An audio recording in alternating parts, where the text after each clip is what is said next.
মঙ্গলবার সকালবেলায় দীপ দান করুন।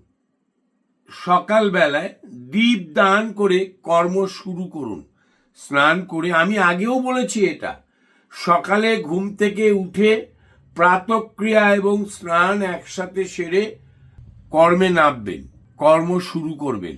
সে যদি বাড়িতেও বসে থাকেন, সকালে স্নানটাকে আপনি কমপ্লিট করবেন। স্নান করে একটি দীপ দক্ষিণ দিশায় কোনো মোমবাতিও জ্বালিয়ে দিতে পারে, জ্বালিয়ে দিন শুরু করুন।